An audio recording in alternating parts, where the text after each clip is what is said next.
Hey, Profe Loco here with another special ed moment to answer a question.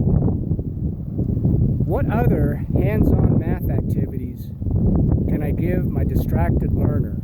Because they're driving me crazy just doing seat work. Well, here's something you can do. Get some PVC pipe, a couple of empty water bottles, create your own rocket launcher. You get to use 3 laws of motion. You get to use angles, you get to use force, you get to use design. You can have a lot of fun with this with just a couple of bucks worth of PVC pipe. Get some PVC pipe with a couple of elbows, a couple of T's, just some pre-cut lengths, and you make your own rocket launcher just like this. And this end's capped off. You don't have to glue it because then you want to take it apart. And this is pointed up, or there, here, everywhere like this. So, Newton's law of motion, for every action there's an equal and opposite reaction. We have the equal amount of volume of air in this bottle, empty bottle, equal volume of air in this bottle. Here's the action. This is the reaction. And it went way over there. Now, what's good about this, water bottles are cheap and easy to find. You can make a kilometer, and that measures how high an object goes. And you can test for angles, like this right here. If you're looking at a clock, we point at 12. Angle it this way, 45-degree angle, then 90-degree angle. And you can use that angle to adjust. Let's say you want to hit a target, like the dog that's barking all the time at the neighbor dog. And so you aim it 45 degrees, ready to launch. And you put on the bottle like that. And launch. Oh, 5 degrees off. And you measure it a little bit higher.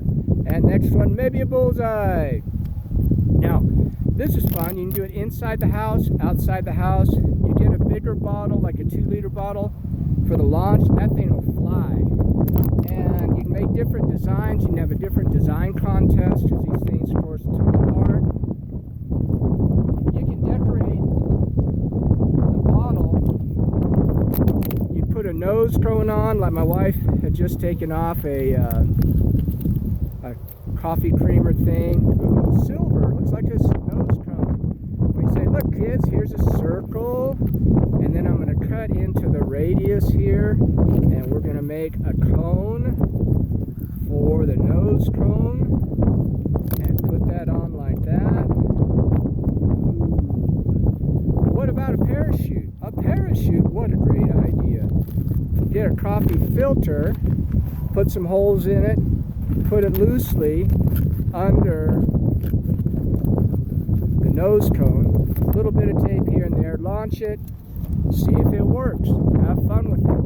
You can do a lot of math with this type of stuff. You know, just like I said, a cone, what does it look like on other objects, compared with similar objects. You know, well, it's not quite like a pyramid, is it? No, but it's at the top of a silo maybe. Is there other things that we can use for a parachute? Yeah, maybe a plastic baggie or a hanky or something like that. Other things you can do is take a cut right here, slip an egg in there, see, pretend it's an astronaut. You can make a picture of an astronaut and stuff like that, and see if it doesn't break. Might be a poor old astronaut, and then you'll have to write a letter write practice to the widow or widower. What else can you do for your bored math person? Well, you can do some measurement. Now, right here, this is a shark's jaws. Now, for every half an inch of a shark's teeth, it means that the length of this shark, or for every half inch, the shark is, for every inch it's 10 feet. So if you find a 10-inch tooth, that shark is 100 feet. This shark here, Baja Reef shark, 1/2 inch, so it's about 5 feet long. So you can get a shark teeth from somewhere, a rock shop, or some of the stuff that you have, or go digging in the backyard looking for whatever you find and see if you can find some teeth, or measure your own teeth. Don't pull them out on purpose. You can, so this is 5-foot shark. Then you get a megalodon tooth and measure it, and it's like, holy cow, it's 5 inches. So with the equivalent of that, 5 times 10, that's 50 feet. That's as big as a school bus. So go find a school bus, even though they're behind the fences right now, and walk around a school bus and say, wow, this is the size of a giant megalodon shark. What's some other math stuff you can do?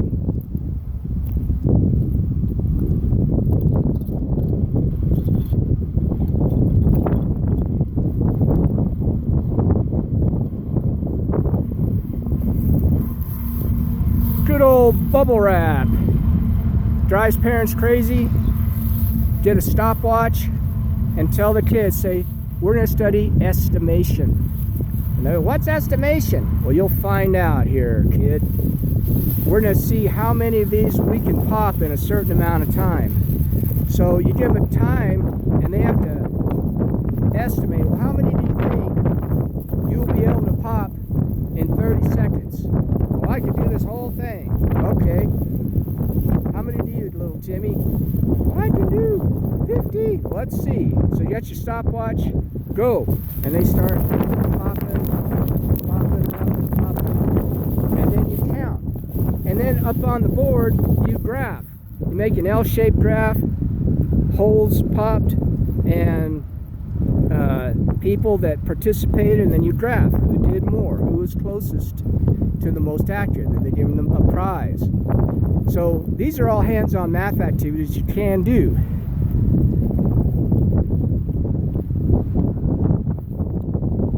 Now, before the earth cooled and before I became a teacher, I was an apiary biologist. In other words, I studied bees, I inspected bees, and bees are really cool, very predictable. If you open up their house, which is their beehive, you get stung. But when you observe bees, especially when there was food in the action, the bees would do an infinity symbol. They would dance an infinity symbol.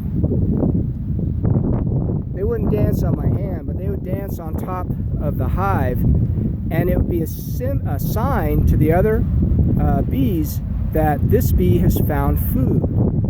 Now, what the bees would do, the bee would do the crazy 8 or the infinity symbol, and then bisect that figure 8 symbol there, and stand there, and they would know that the food is that direction. He would lead the rest of the bees to that. So you can have fun, especially with little kids, put sidewalk chalk and an infinity symbol, and hide a treat somewhere in the yard, and then set up the infinity symbol in chalk that's sort of pointing to it. Have the kids dance an infinity symbol, and